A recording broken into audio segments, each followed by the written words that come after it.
Greetings, fellow travelers, and welcome to the Way of the Showman, where we view the world through the lens of showmanship. And I am Captain Frodo, and I will be your host and your guide along the way as we dive back into the second part of my conversation with Nick Diffatte. And also recently, what's kind of interesting about Nick is not just that he is a hysterically funny comic magician, that he does incredible high-level magic, and also he is just very funny. But he when I was looking into some cups and balls stuff when I was in Vegas last, that I wanted to start exploring a little bit for my daughter, who I'm using the cups and balls. I'm planning on using that to get her deeper into magic, if it's possible. Who knows? I tried to get her into Star Wars and that failed miserably, so who knows? But at least she's performing now and having a great time. She just did an incredible straitjacket escape here recently, and that really, out of all the stuff that we've done, that she thinks is cool, and it changed her attitude towards practice and everything. So there might be hope yet. Straitjacket is a gateway drug to magic. But anyway, the great thing about Nick Diffatte is that he's not just on about comedy and has great thoughts about magic. He also has incredibly just recently released a book on the centaur, which is a mentalism magic thing. So he's released something called a Subgenius Centaur, and it's Tannen's that's released it. And it's one of those sort of pamphlet books that really just stirs something in me, that I love, that there's incredible, cool, magical secrets inside these little books that are referencing kind of zines. So that's what it has, this feel for me, that it's like really cool, awesome stuff inside, but it's got this DIY kind of look, although it's of course a very stylish book being published by Tannen's and everything. And what is the content about? Well, Teller, the famous silent partner of Penn and Teller, has given a quote and says that it's elegant, practical, and ingenious, the cleanest, most bulletproof solution to the centaur problem. Teller said that, and that is quite something. So if you are interested in magic and you're interested in Nick Diffatte and you want to see that he has got some serious chops, not just as a conversationalist and sharer of stories, but also on hardcore development of practical, awesome material, not just for the comedy magician, but also for serious working mentalists. So check that out if you're at all interested in these kinds of things. But yeah, that is the closest we've ever gotten to having an ad on this podcast. But it's because it's totally awesome, worthwhile. And anyway, because that's really all you can get now. His book is still sort of out of print, so unless you're in a brick and mortar bookstore where they happen to have one or two books standing in a corner overlooked because it's fallen behind Juan Tamariz's rainbow books or whatnot, then yeah, this is somewhere you can see his voice and hearing share hardcore magic. So let's get back to the conversation. But just before we get back to the conversation, just click subscribe on this podcast. It would make me tremendously happy. All right, let's jump back into the conversation with Nick Diffatte. I think that's especially one of the things that interests me about magic, where so much of it is like everybody was so many like standard shtick about the cups and balls is that no magician, you would be measured by the fact that you would have this. Whether that's true or not, it's certainly got a grain of truth to it or so. Yeah. Like it becomes this sort of litmus test of going, have you been into magic? Because if you have been into magic, then you probably have a routine or whatever. What is this? And you have this as a sort of little test or whatever. But I lost my thread there. But basically that each trick that exists out there, they're in this enormous space of the general public, which don't know anything. Yeah. So that's also why it's cool that we're sharing, because that's increasing. And the amount of stuff that's written about magic, the amount of people that have an encyclopedic knowledge of what was written when is great, because there are people who, and a lot of those people who have that encyclopedic knowledge don't necessarily perform it well. But then there's people like Max Maven or yourself, Johnny, that just have that both have the chops, but also really has an encyclopedic knowledge of methods and everything. And that, I think, is lifting the art of magic, like at least in potential, because there's always it's like, and there's always this like,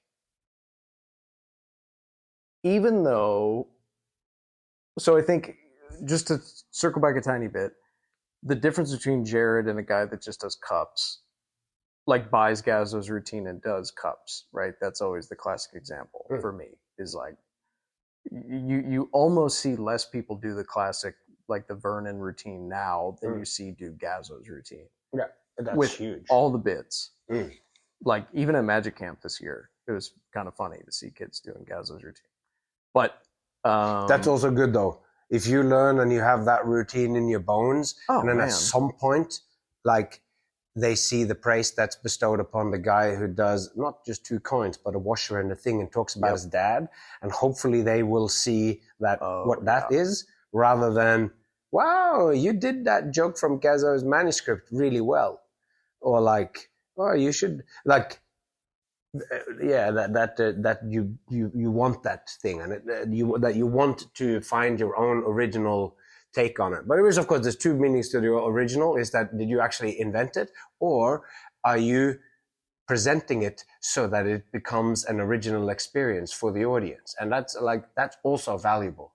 And but when you then are in Covent Garden and you're watching, and then you see 2 guys hot on the trot coming out and doing magic, and both of them do the same routine, you go, this is really weird. Like, did they learn from each other, or why is this it's or so the people weird. who go, or the juggling on a tall unicycle or whatever. But there are things that just work, and once you go out and you become a worker, it's very difficult to break from those things, because the thing actually works. So hard to start from scratch. And I guess that's it too with your ring and everything. You did 1,000 shows before you came on the radar or whatever, and I'm doing the records, and it was all developed in just doing shows, and then at some point that like becomes its own thing. But I always have this feeling like I don't have time to do material that starts out as sketchily as that was when I very, very first did it, when it literally was on a whim. That's funny. That's a good point. And I now need material to be better immediately, because I'm being paid as being, even when I'm in Norway in a whatever, it's Captain Frodo, and he has a certain reputation and a certain expectation, and I can't come in and have a whole half-baked show just trying some stuff because it's original. I need to have stuff that kills. So then you go, oh well, then standing on the shoulders of the giants who did those 500 shows and then put it in a book with, like you say in your book, well, I don't put all of my jokes in, because that's how the nature of this game is. Like, and some of those routines, like you mentioned in the brochure, it's 1 page of tightly written typewriter that says the method of how to build it, how to do it, and so there's no kind of structure to it. You all have to come up with that yourself. And I think that's its own thing too, right? Where some people buy those books. I really should circle back to before I completely forget. Even though there's those guys and girls that crush for people that have never seen magic with a coloring book or linking rings or whatever, and doing just the standard hat, there's a big difference. I think it's also like people can feel it, that Joel Hodgson has a great, I don't know if it's his, but he said it and I'm going to attribute it to him. But like, the difference between an amateur and a professional is the number of decisions that they make. Good point. So, huge part of Jay's thing, making choices. Yeah, you have to put constraints on it. So like in my hour, I don't do a card trick. And that's not just because I'm like, I'm different than other magicians. It's just that it doesn't fit in that show. And so, and I don't want people to ever, like my girlfriend, if you pull out a deck of cards and go into a close-up set, her brain just turns off, and very understandably, because she works in an environment where she sees a lot of that stuff, and a lot of it is just total, fart in the wind card magic. So there's a lot of those things where it's like, I want plots to be bigger and have scope and scale and things like this. So the sanitizer thing, where this is an interesting project to me because X, Y, and Z, because of constraints that I put on myself in the show, whatever. But yes, I don't know if there is anything wrong about doing a show with standard stuff in it, or if there's anything wrong with the person that annihilates at the mall doing coloring book and linking ring. I think that's all, Eugene's thing of like, there's many rooms in the House of Magic is a super legit thing. And I think that's also key. It's, if I taught my act to somebody now, for the first thing, it has to be somebody who would want to or need an act. Yeah. So that's a certain That's person. its own thing. And it's usually not you. It's not someone who I am currently sharing a bill with that's looking to learn something new, of course, and a whole routine from someone. So that also means that you're sort of giving somebody a leg up or whatever to do something, and they will invariably have to. Yeah, they do. And that's where also, but also like, so you can go to, I'm just going to end up by juggling on unicycle or whatever. Yeah. And that's, that can be your thing to start with. Because I do think that no matter what you do, you will change what you do along the way. What you find interesting when you're 10 and what you find interesting when you're 20 and 30 will hopefully change. And that will then find itself reflected in your choice of material. Yeah. And I think there is, like, if you talk to somebody like Mac or any act that we vibe with, Charlie Fry, anybody, it's in their bones that they don't want to be doing those standard things out of books or whatever. They're not buying something and putting it in the show right away. That's just not, it's almost like I have this mental thing. I mean, God, you could ask Tyler about the million times I've called him and been like, oh, I love this trick, I just feel dumb because it's not whatever. It's like some trick from a book from the 60s, fits me, I could do it, and I have something completely different to say about it. Maybe the prop is even different, but it works. And it's like, he's like, well, then he's like, no one else is doing it. There is no version of that. Some guy wanted to pass it on in a fucking book in the 60s. No one else jumped on it. And now you're benefiting years later. And it's like, I literally wrote about that in the introduction of my book, where I was like, the reason I'm putting this in here is that this is a book that would have helped me do what I want to be doing now. Yeah. And I also don't do the material anymore. So it's like, there's a weird thing there, weird disconnect where,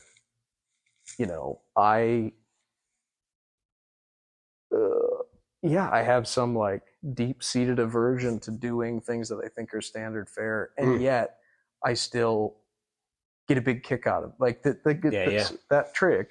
Yeah. Working on that thing, I'm pointing at something, sorry for the listeners, but like, that's a standard prop, but the thing with it is so different.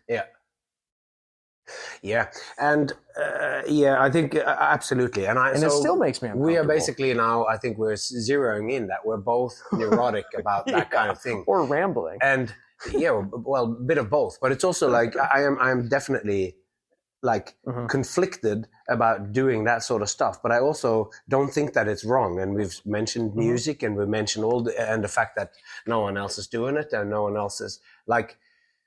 And then there's levels of there too, like coloring book is on one end of the spectrum, and doing the invisible egg is on another end of the spectrum. It's and no one else is touching that routine, I bet. I don't know. Yeah, exactly. But then every now and then, that's the thing though. You go, like what you're saying about, I changed the prop and I did this, and I'm like, oh, well, I have that.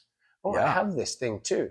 And you use in there to demonstrate that the invisible egg actually is levitating. You use a linking ring or just a hoop that you take over it.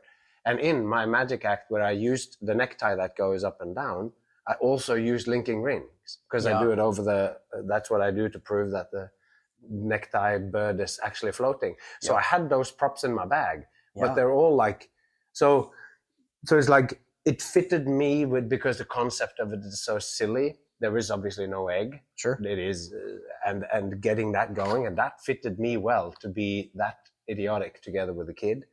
But my twist on it is sort of completely my own. And anyway, I'm starting immediately as I say it. I start to justify it again of why. But it's great. You are basically, this is not something that you can. This is something that you have to grapple with. How original can you be at any given moment or whatever? And what is stolen? And if you take 3 moves from 3 different routines, does that make you all that more better? Or the fact that you thought of this yourself and then somebody told you that that's actually from the Jinx issue 60 or whatever, like that you. So all in all, I guess it doesn't matter, but that doesn't mean that when authenticity and originality is one of the things that you genuinely care about, and when you see it in others and in yourself, then you're going to feel neurotic about it, because we both do then. Which is such an odd, because again, this is just repeating, but like somebody else put it out because they wanted you to benefit from it. Yeah. And then we are still saying like, I don't want to do this because it's a hack, because it's in the book.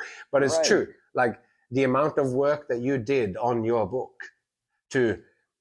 with every word that's scrutinized, with the drawings, with the pictures, with all of those things and all of that work. And you go, it is now finally, and with editors and copywriters and everything, then you get to a point where you're going, now it's ready out there and you've considered everything and you put it out. And then the fact that somebody is actually doing it or is asking you questions about it is just awesome. Oh, it's unreal. And it's like, I've even run, so the two great scenarios to mention here. One is that people who are lazy dickheads I think the reason that I'm so gun shy of it is that lazy dickheads will use those things against us. So they'll say, oh, well, like, okay, so great example is Rudy Kobe's act, Rudy's a hero and a friend, and Rudy came up with his Nikki Terminator legs table thing, which is a huge evolution over the trick in a book that it's based on, right? And it's become this like lifelong battle where, he added wheels and he added this design to the table that's genius, and he added the top part. He added all this stuff to make it a deceptive trick. And people just go, oh, well, it's in a book, so I can do it. Just like he did. It's in a book, so don't try to tell me that whatever. And it's like, but see, and I think that stuff is in the back of my head about how people can burn me. Like some asshole was like, went off on me about how the phone number gag in my act, he's like, well, look, it's in this book. And it's literally like some asshole's How to Flirt with Women, magic trick book that came out after I started doing the trick. And he's like, well, look, it's kind of and it's not the same gag even, but he's like, look, it's published. And so I think part of my neuroses is that I've gotten burned by it. Yep. It's also, though, I think it's part of the neurosis. I also think when you're a thoughtful person, then this is not one of those things that is clear cut. Yeah. It is a murky area and it's particularly murky within magic because there people do actually publish their routines. So it's little bit, it can be less murky within within music, it's not murky. If you say you wrote the song and it's the Beatles that did it, then it's a clear cut sort of thing. But I don't even know if that helps it. Or within like when you, because I'm trying. Then I tried to. The reason why I'm now stuck is because I tried to come up with something that's like completely original. But that's why Everything is a Remix, which Steal Like an Artist stole from, and Steal Like an Artist, the book by Aston Cleon, became big. And I can't now remember the name of the guy who did Everything is a Remix, which is a totally awesome series on YouTube you should check out. And and there is almost nothing that you find, or like Funny Bones, if you know that movie, where there's like, it's about the Mr. Originality, but he just went to another country and did the routines that he knew from a different continent. So he was known as the original guy, but then he stole material. What happened then? Or not even, So it's not this is not the question that we will solve. No. I mean, we're all big. I mean, I wouldn't be here. I just smashed the microphone with my finger, but sorry to all the listeners. No. Boom. They love it. But like, they love it. They love a little, it's like 4D. You go watch Jurassic Park and they squirt water in your face, that kind of thing. But I wouldn't be here without seeing Tom Mullica, and I wouldn't be here without seeing Mac a million times. And I could list all the guys where it's like, that's the reason that I'm doing making the choices that I'm making is based off of choices that they made, or things that they published, or things that I just witnessed them do that change the way that I think about it. So it's and this is the second. I was going to say this earlier, but the second scenario is that I read these books, I see a trick I like, and I go, I should do that trick or fuck with it or whatever. That guy put it in a book on purpose.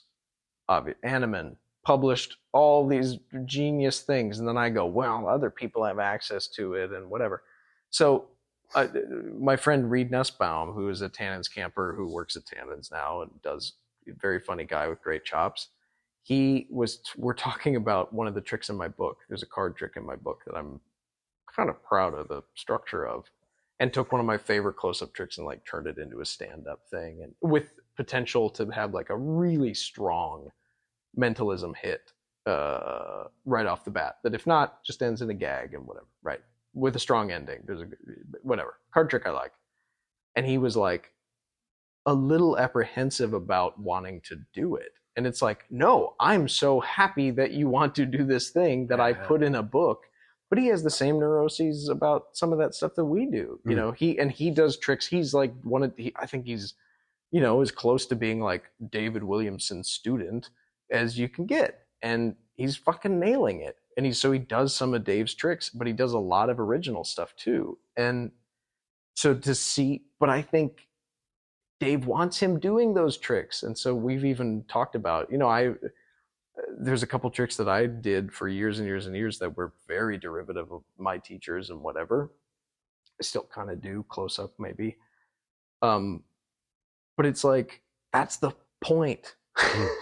You need those things. Yeah. And also like he gets to carry on some of those tricks, maybe in 30 years, maybe a lot of guys do Dave's torn and restored transpo or something, but he's gonna be the guy that's like got work on it and does it and carries it on. I don't know. There's a lot of things like that. I think it's great. I mean, and I think you're like, even in a routine, whether you have made the bones of it yourself or not, that's not really what it then comes about. So my whole, I'm writing this book and the whole idea there is that the reason why what the showman does, like he doesn't do juggling, he doesn't do magic or acrobatics, he is dealing with the attention of the audience. Yeah. So that's like the fundamental level of what we do. And when I believe in that, then I also go, well, it doesn't matter. And that is the thinking that has gotten me to use lots of different things that I'm doing. And when I'm doing my family shows and they're in Norwegian and it's in Norway and I have a different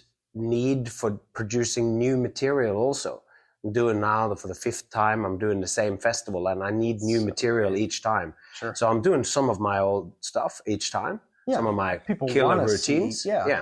But I also want to have, like I'm doing like 2 sets of half hour or whatever, and I want to have at least one new major thing, if not 2 new major things that gives a theme to what's going on. And then you have like, okay, but you can go out there and then I did a hydrostatic glass routine. Sure. And it's like, I like that thing, but I didn't know how to do it. And then I found in Silly Billy's, what's his compendium? He's got this thick book. The big one, yeah. Yeah, the big one there where there is a routine, and I used that combined with my own, and then got some great feedback from that, from the routine I did, or like how I've talked about. the elements of the show, because by then I'd had fire and because I put something like, so I had all the elements throughout the show, and then I tied it together in the end, and it was a strong ending. So sometimes the fact that you need to do something new and you pull together these 3 different routines, and all of a sudden you go, well, there was that time when I did that hydrostatic class, and then next time you bring it out, each time you find a new little detail to it that can make me justify it to myself for why I'm doing it. But also what I was going to say, doing it there, I'm doing it kind of under the radar, because there's nobody there. So you can... No magicians are going to say anything. No magicians are going to say anything, or no one's going to see. And then when I do it, everyone is having a good time. So I'm running when I'm not being chased. Sure. But at some point, then when I take that family show, and you saw me working a shopping center or whatever in Denmark there, and you do it in the shopping center. Well, it was a funny situation, really. But that you then... that then it's like like the material holds up because it seems like a cohesive whole, like the tricks that I do or whatever. So I don't know. I guess it's just an ongoing neurosis exploring this kind of stuff. It's almost impossible. But it also comes down then to what we're taking it back to Magic Camp. Sure. The whole social aspect of this, where you're getting together with other people who are passionate about the particular branch of performing that you're also into. Yeah. And all these kids coming together, and so many of them saying, I don't know any other magicians or whatever. And then you get together with these other people who either knocks you off your peg if you think you're the bomb, and whether you compare yourself to the other kids your age, or you compare yourself to Suzanne, who does the cups and balls, and you thought you knew what you were doing, and then you go, okay, she's done it 10,000 times, and she is only scratching the surface or whatever. So, and you learn through teachings. I learned so much shit. So this is great. And this is one of the things I wrote down here, because it's one about the development of the kids, and the other one is like, because you learn so much. Every year I get so much out of it. And to then think about what kind of material do you, because you mainly now talked about you were teaching a move, but then you did teach a trick as well. But you talked to them about, like, so what's some examples of something that happened this camp where you go, I didn't know that I was doing that, or I'm going to use Suzanne as an example. So she was teaching cups and teach it, like, later on in the week. So we've learned to transfer, right? And then the kids are like, okay, we've seen you do cups. Now show us this phase or whatever, right? They want to ask about specifics of it. And then she's explaining it, but she's explaining it in a group setting for the first time, which is unbelievably cool, because now she's learning little things about it too, which is like huge for me. I know that, so I taught the transfer the first year that I went there, kind of as like, I use this as a building block move. I use it all the time. I use it in a lot of stuff. I think it would be beneficial to you. You learn a lot about small object stuff when you learn that transfer. I think especially through his systems. I sound like I'm in a cult, but no. But we like the work of Al Schneider, and you have managed to get me onto him by lending me his massive book. Yeah, big fanboy. I'd like to be his editor. I'd like to pay John Lovick to be his editor, is actually what I mean. But like, I love his work.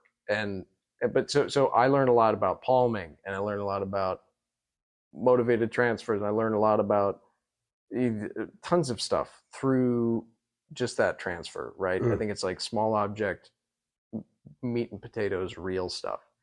And so the first year I was like, that's what I'm going to do. Instead of teaching jumping matches or, a 4-ace thing, let's do this transfer for a day.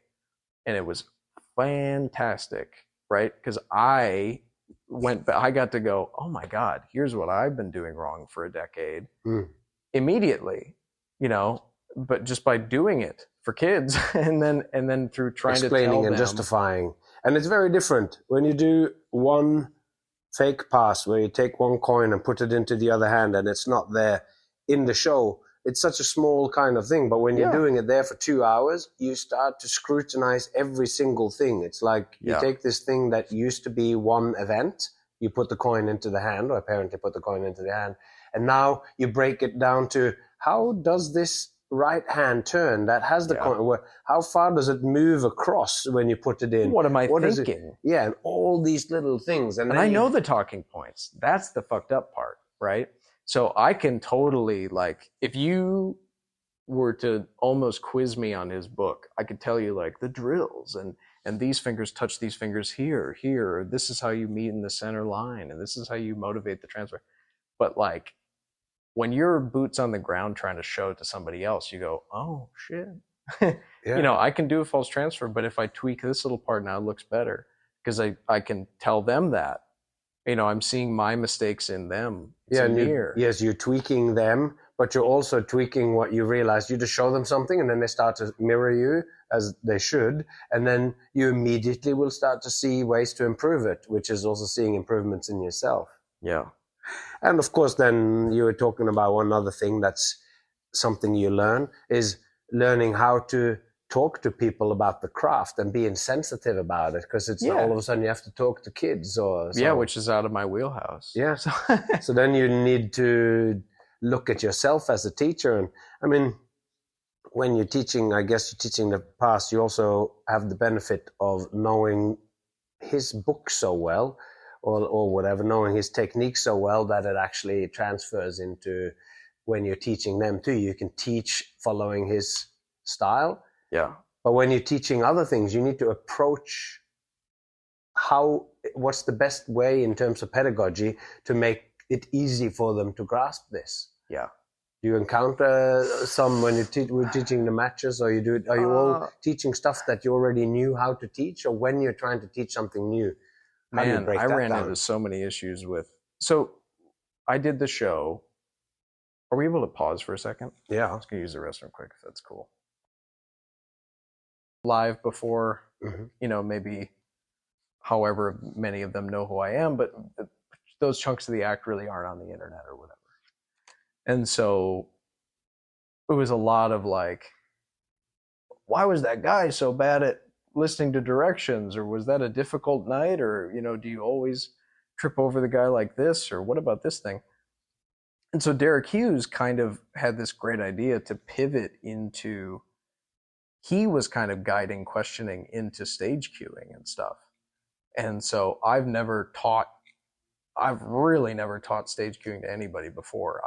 I did a talk about it at Magic Live, kind of out of my own ego or something, because I hated that people would come up to me at conventions and accuse me of using like a stooge. And I would go, have you ever seen me like in a club or anything? You know, the same stuff happens every night, but it's because I'm stage cueing the guy, or I'm doing this, or I'm doing that technique. You know, as I set the guy down, I go, that's great, do it again. Or, you know, the classic, it's carny shit. Yeah. But, you know, it's the Dr. Q hypnosis act. I'm telling the guy Blackstone did it when it did the committee dove pan and the kid putting the ribbon into the broken egg and all that, getting the kid to act so weird. Done by telling the kid funny things to do. Dude, the committee, that's all that was. You know, to say you're a police officer. What do you do for a living, sir? Like, ridiculous. But then, I think I do a pretty tame version of that, honestly. But Derek was like, you know, by the end of it, I was doing the cues for my act, not with any intent that they do them. And I kind of said like, hey, I feel like I'm naked here. I'm talking about, these are things I've never vocalized. I did a 30-minute talk at Magic Live about it. Twice, right? So we 1 year did it 2 times in a row. Loved it, felt good about it, didn't reveal too much of my own stuff. And those people had seen me do the act earlier in the convention, which was kind of like the bit. And I have compiled stuff with the hopes of someday, I don't think there's any really great resources on that technique, so I always wanted to compile. I have a shitload of stuff here on that. Every marketed thing, every stupid. I've asked a million people about it. This guy knew Bobby Baxter, and so I asked about this technique he would do. Whatever, you know, was it always like this? Whatever. So I gave a talk about it, but I never had any intent on teaching anybody any version of it.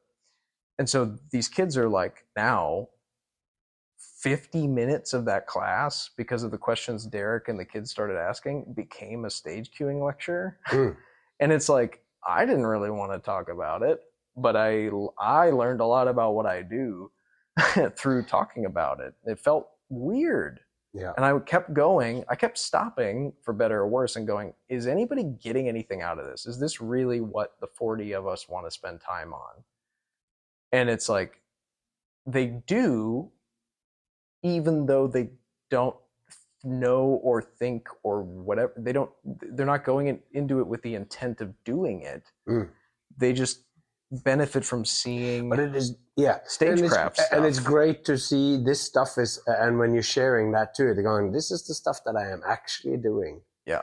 And what I find as well, when I'm sharing or talking about what I actually do in the rackets and why the different things happen or whatever, there's like, people can't steal it. I know from how unbelievably hard it was to teach it to someone. Of course. When I really tried to teach them. So you can just tell really freely about it. And what you hope is that the interest that they have in it is going to translate into something in their own act. You're going, oh, that's what he was talking about there and then. Or the fact that they now know about the concept of stage cueing, which is basically just telling people on or off the mic, but maybe off the mic or whatever, that to do stuff.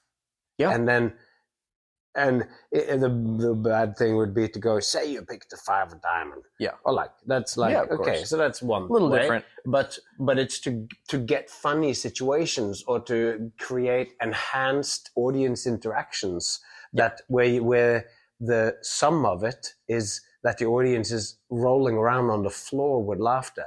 Yeah. Because you're of your interactions with the person on stage. And that's always the goal is and this came from watching Mac and Mullica and all these guys, where the audience goes away saying, I was there the night where XYZ happened. Mm-hmm. And we don't need to get way into the stage cueing thing on this. No. I mean, obviously I'm diverting a little bit, but that whole, like, you're learning when you're telling them about it. Let's just skipping on. I learned tons about the details about that. Yeah, but it's huge for me to be like, this is the thing that when I go to work at Mad Apple or whatever, and I'm walking around in the pre-show, and a guy comes up to me and he goes, "Holy shit, I've seen you before. I was here the night where the guy kept saying this and he couldn't blow into the whistle, and then he did this thing, and then he pulled his hearing aid off."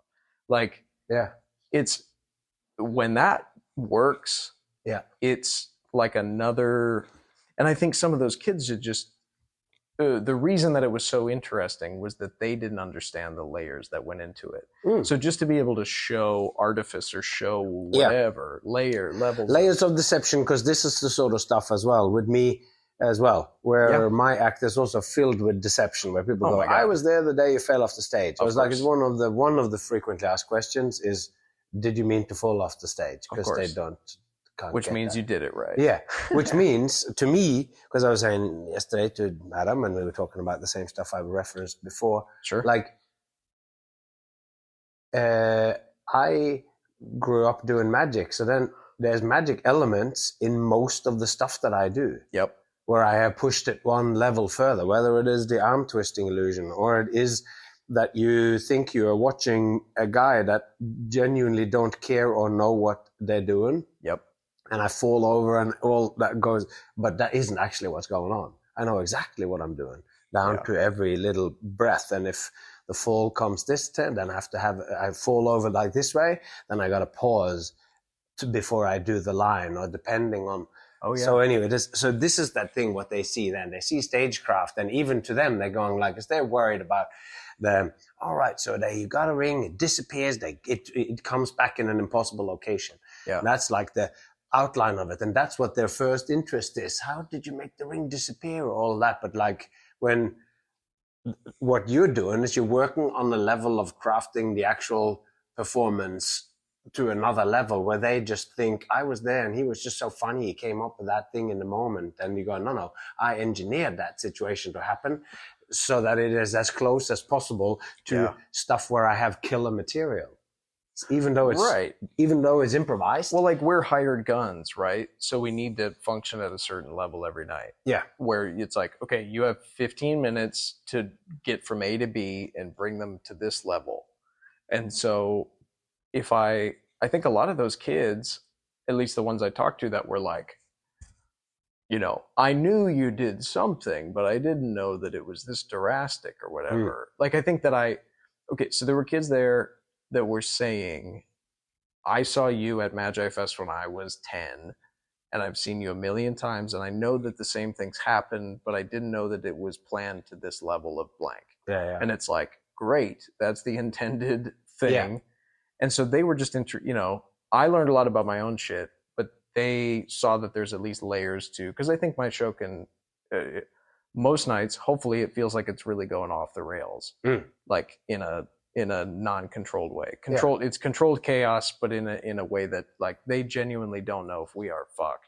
Yeah, they have the feeling like this could go wrong. Somebody said that the yesterday. I wasn't sure if you were gonna manage to do this, and that's also perfect because they feel like when I get through the rackets, they feel like, oh, we're at some kind of sports moment. They were a triumph. Yep. God, it actually happened. That's great. Oh yeah. And with you as well, you get to the end, and then it actually happens, and nobody got injured, and nobody got punched in the face, and all that, or whatever it is. Yeah. Like all that stuff means that it is like we are watching a genuine unfolding in the moment event. Yeah. Like, and they will go, I was there when the guy did this. I just saw that great example of that last night. That kind of like sports mode kind of thing. I was walking down the strip after meeting up with people, and I just was like randomly, you know, I was at the Wynn, I'm getting a coffee, which is very close to just walking to Circus Circus. So I walked to Circus Circus and I go see the show, and it was a hand balance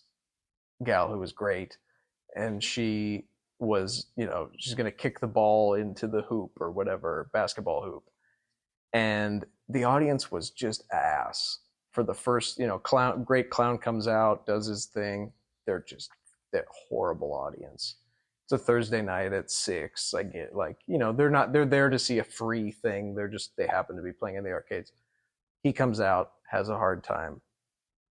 She comes out, throws the first thing, you know, does her whole great act, but with very little applause. Kicks the ball into the thing, misses. And everybody now gives a shit. Like I saw this genuine shift in 80 people standing around that bizarre circus, you know, arena thing.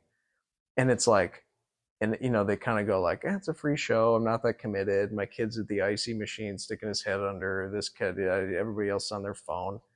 The second that she missed it, everybody kind of gave a shit.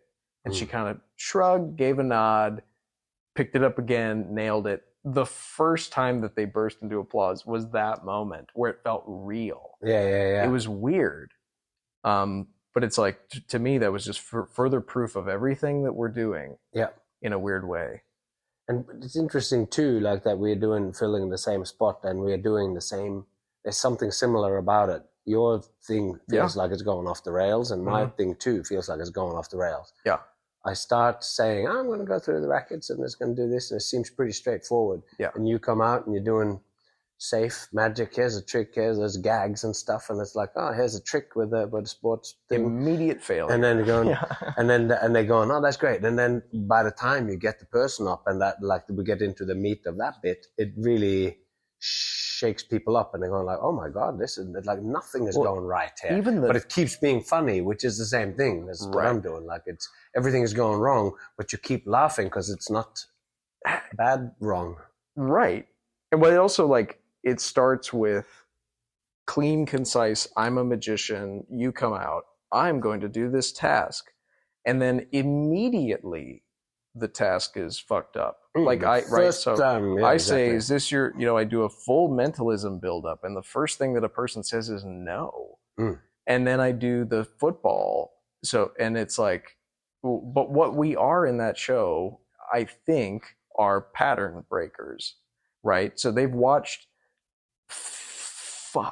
50 minutes of like tight, concise circus stuff.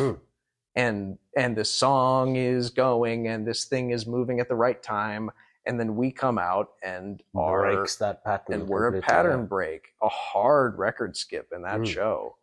And I think that's why our shit works there, is because we aren't.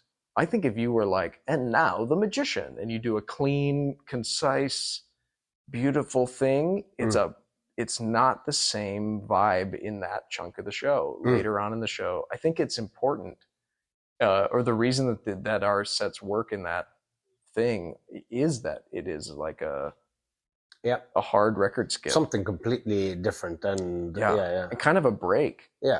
And I always tell them that it's a really bad time to leave and take a piss. Because they all have to pee at that point in the show. There's always a lot of people. I go, there's a part coming up where it's dark and music. You can pee whenever you want when I leave. Oh, that's funny. But but it's interesting. Whenever you do talk about your act in detail, I do learn something, because you just have to vocalize it and you become aware. That's why I'm doing it. And it's almost like the difference between actually doing something and then when you're writing the book about what you did. Because when you're doing that, there comes in all sorts of theory and stuff, because people go, what Jay asked me at some point, and well, I go, because I don't understand it. Like, what is it about when you're doing the sword, or you're doing this thing, or the ropes, or you're doing the spoon? And I connect to it, and you're doing it. It's good. Like, I like it. And what is that? And I'm going, well, I think and then that's what my whole theory stuff I think is about. And what I'm doing, and then in 200 pages or whatever, is to give you a sensibility of how to approach things, how to approach the audience, how to approach the material, how to approach, and that's the best way to get at those things. But then I give you the abstract framework of the theory or whatever. Sure. But that doesn't mean that when I sit down, I go, now I'm going to look at this aspect, and now I'm going to do, because when I'm jamming with you, or I'm jamming as organically as anyone. But it's still informed by a certain way of understanding what I do, and I've put a quote now in the beginning of my book from Eugene Berger, which I can't remember, but he basically goes, whatever magic trick that you do has an underlying theory in it, whether you know it or not. If you're aware of the theory, you can utilize that to maximize what it is that you're actually doing. Because there is a thinking behind the trick, even if it was just a one-page thing that you read in a pamphlet from the 60s, and then you do it and you say the gags from the 60s and you do it exactly as it says there, there is a whole layer of thinking in there, or unrelated. You look at the quote from the Bible, or like from or something, and then you go, it's just an image, but then you can take that image, and in a sermon the preacher would unpack that, and all of a sudden it would make sense to you of why this is, even though it's a kind of strange thing about sheep herders or whatever, all of a sudden that thing is about you and the current day, or like a great novel or whatever will be more true or so. So I think that's like taking one thing and then unpacking it to understand what it actually is. And that's what happens when you're teaching, I think. You sort of, you question yourself, and then you say the thing, and then immediately as you say it, you got to justify why it is like that. And then you go, oh my God, this is why it is, and that's how it is. And I think that's one of the aspects. It's you learn about what you do by teaching it to someone, because then you have to actually vocalize what it is that you do. Yeah. I benefited massively from writing a book. I mean, the first book, I think. I really, and the pamphlet and whatever, other lecture notes. Every time I've ever had to like teach something, I learned a lot about it. Even just construction wise. Like I taught, we shot a thing for Tannins a few months ago where it's like a trick that I love a lot, but I never did it with any large regularity. Like I've maybe done it 50 times or 100 times for people. And I really like it as a trick, but it just doesn't fit my normal means of performing, whatever. But in teaching it, I was like, oh shit, finding little ways of like, I fell back in love with this thing in a weird way and found kind of my stride with it, which is weird. But I don't know. Yeah, there's tons and tons of things that have developed out of me having to talk about stuff, I think, with somebody. Like I you know, when I first was doing the spoons routine, I was talking through it with a friend, and then talking through it with a couple of friends who worked in the show, and then talking through it with, you know, just like my trusted little core group of people or whatever. But then most of it was just doing it. And then I wasn't vocalizing what I was doing at all for years because I was just performing it and it was developing. And now going back to camp and doing that stage cueing talk, comedy workshop thing, it's like, damn, I put a lot of safeties in there, and I put a lot of like things to make sure that I'm effective every night. Like we're talking about, like how we both have struggled with putting new material in because we're not in a position where like we can't go to Cirque and go, yeah, I'm gonna do a different first 5, I think. I'm just gonna jam something out. I'm just gonna jam it out, and then 20 shows in, it'll be good. No, you need to kill each night because those people paid $100 to get in. Right. And it's just like, it's not fair to you. It's not fair to the job. It's not fair to the audience. But I will say, and somebody was just giving me shit. They're like, it's such fucking bullshit that magicians would go to the Magic Castle and work on a new piece.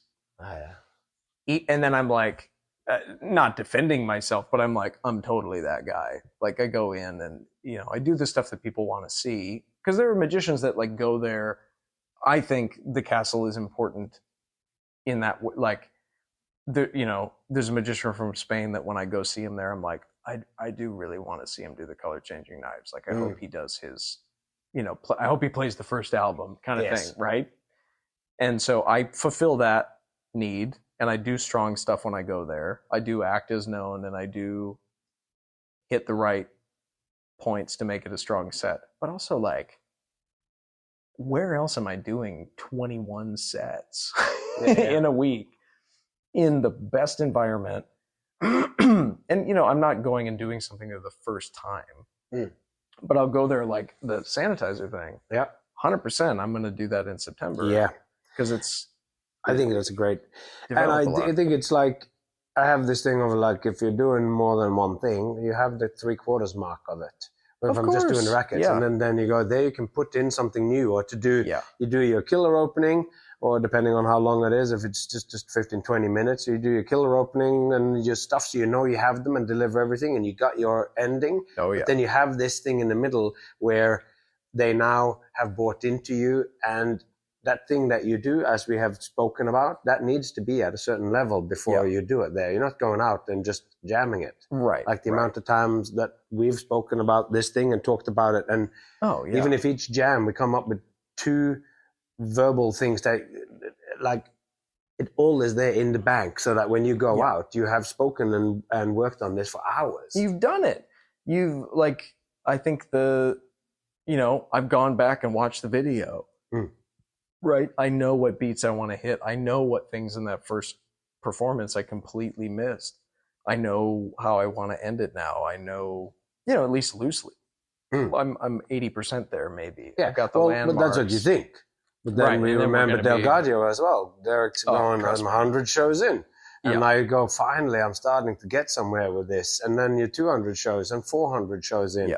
And you go, now I know what this is. So as much as you now say, because to me, this new thing of yours with a hand sanitizer is a huge thing, because it's not just connected to this, what you're doing now. It's everything. Like it could be so goofy. It could be a thing that can be a running gag, a through line that they don't even know has started, you use it for like all of this stuff. It's so potent to actually be like the next level of the act, because it has to me the connective tissue that it can be one thing in the beginning, transform in the act, be a callback, and be so many things as it goes on. With like we've spoken about, there's so many, all the different people that you've spoken to who have had different inputs. I go in the act itself, there could be one thing from me, one from Charlie, one from Mac, one from, and the rest, rest of it is yours. Sure. But then all the gags that I came up with when we were like, going, oh, this will be funny, I'd like to see this. Yeah.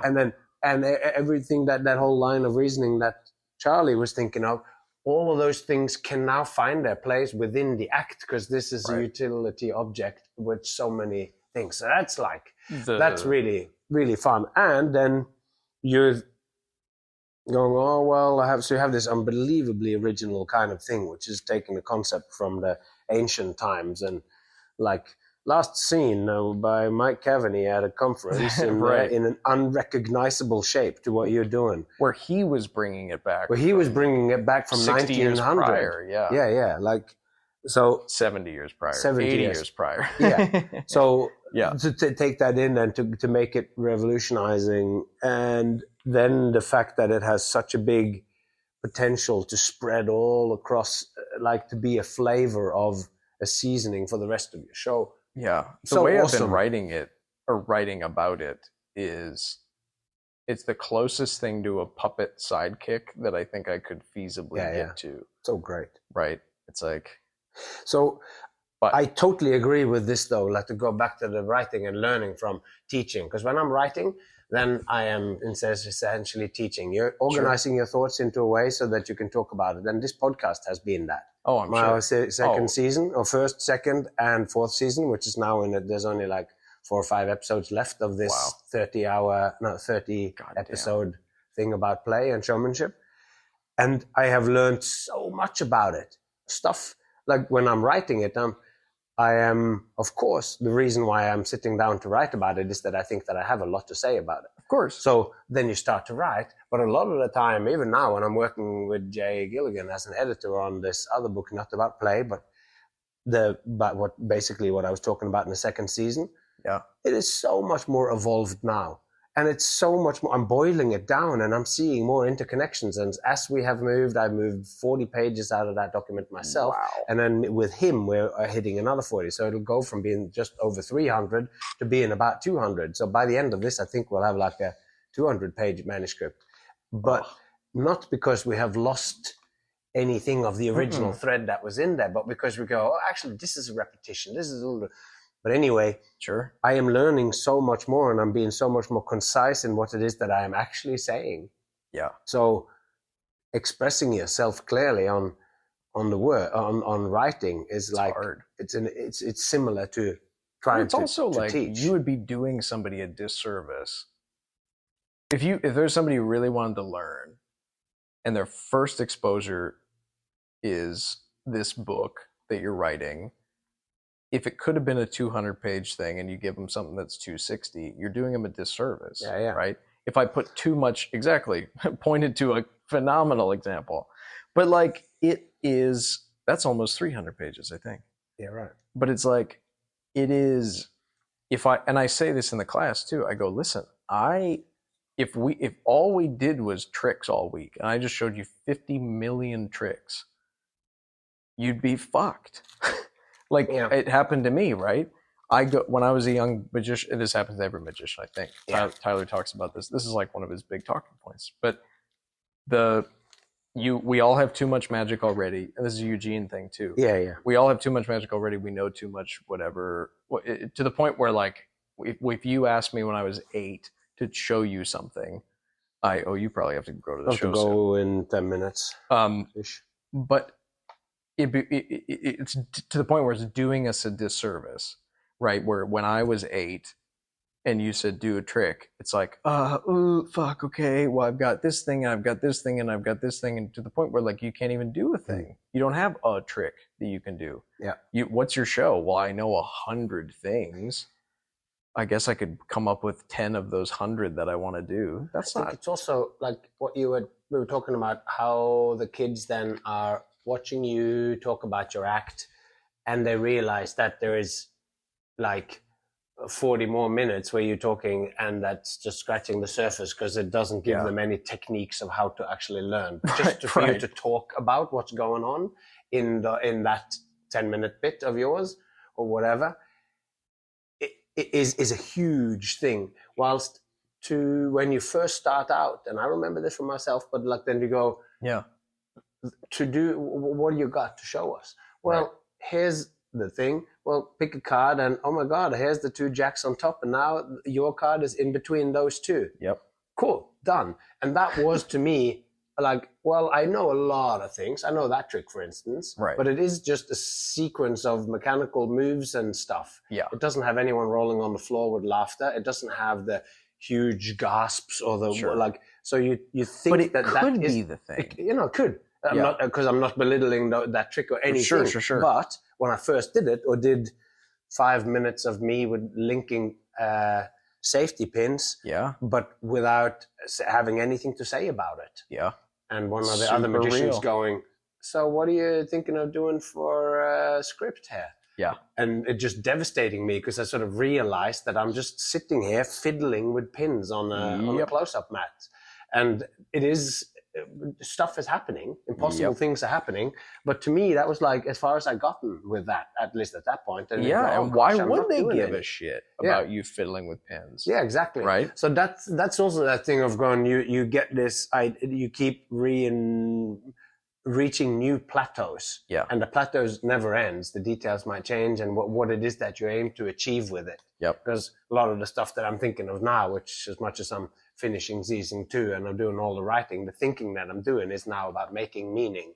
Like that's how do you do what I'm doing, squeezing through the racket and doing that whole thing and it just being jokes, but to have it mean something more, like when you're putting it in a context and what is there and what can I leverage after that to say specifically or not. Like, so I'm now looking at the whole piece of the thing and going like, in the show, what does that mean and where does that leave the audience at, and what can I use then afterwards to take them to new heights, or to have a transcendent experience or whatever.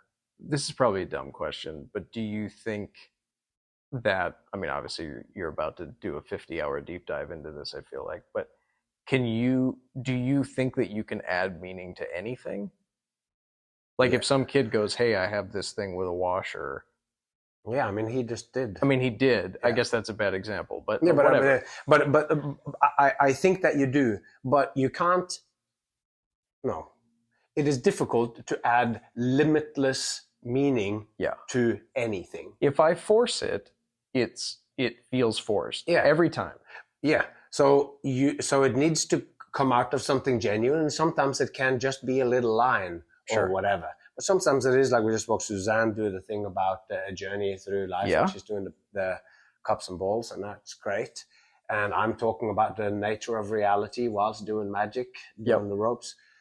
And in there are meaning, but there's only a certain amount that you can do. And if you, but there's also not a reason why you aren't talking on a deep level for every trick. Sure. As well. Like you can, and then that just becomes the flavor of it. And they will go, I didn't know it, but this guy is a bit of a preacher, or this guy is a poet. Or so if you just use that language like Jared did, you sort of go, this is a whole thing.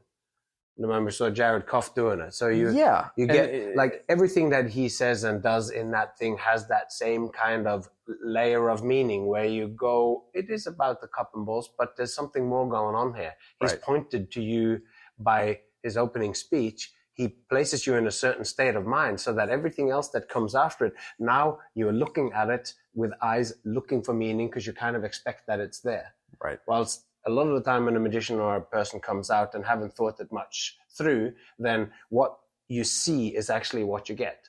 And there isn't necessarily anything more in there. There might be more for you to find as a sensitive viewer, audience member. You can see things in it, but they might not be placed there. So by being more and more aware of the themes and the material that you do and what doing what you do points at, you can make those things obvious so that they start to think it in the same way that they go, I was there that night and I thought this when you said this. Yeah. And you are saying it like that. It's like going back to this thing where I often say, David White, the poet, saying when he's reciting his poems and even when you're writing poems or so, It's that you're, but speaking poetry, as he's saying, the poem, like it's, as you speak it, it's like you're learning more about what's in the poem than what you actually put in there. So you realize that there's more and more. And my book that I'm writing now with Jay it's coming out. Is a poem. So like it just, I've used that, and then you deepen into it and you look and you can interpret. And that was the reason why that poem of the illuminated showman, I am a showman, faces the other way, all that was written in there to be a speech like the one that Jared used in his opening of his thing. Yep. I want to do something really idiotic first, and then I want to say this thing that lasts about 4 minutes. Yeah. And it speaks about what I am and who I am and what that does and all that. So that now when I do the next thing after that, which is both silly, but it also keeps having these little pointers to more beautiful or more important issues, then you go, oh, I'm training you to see that I am being ridiculous, and I want you to be laughing all the way through, but I also want you to go, oh, that's interesting. Oh wow, why am I feeling? You thought about this? Yeah. It's all right. Well, I got to go to work. Thank you. Get out of my house. Thanks for having me. Don't lose that job. Right. No, I'm not going to lose that job. All right, folks, I hope you enjoyed that. I certainly had an excellent time conversing with Nick Diffatte, and it would be really great if you took a little bit of time and wrote a review on iTunes. It's been ages since somebody did that, and of course it is because I don't actually ask for it. My main passion in this thing is just to do the episodes and to get good reasons to have serious conversations with friends along the way. And somehow when we are putting on the recording, everybody brings out their best selves. And I do really love a good conversation. I love getting deeper, and somehow, when you're just having the average conversation and average just hang out, and it might not always go deep and stay onto a topic or whatever, even if this conversation was quite jumping along. But so I do love it, but it is also great to know that the podcast is reaching new and more people. So please find it in your heart to go write a review, or even just go in. The easiest thing is just to click 5 stars. That's all I need. Yeah, if there was 6 in Norway, actually. There's 6 because it's based on the die, like you roll it, so there's the elusive 6. But if you come here and you get 6 on the die and then you put 5 stars, or you get 6 stars, people think you're taking the piss. So 5 stars is enough. So until next time, take care of yourself and those you love, and I hope to see you along the way.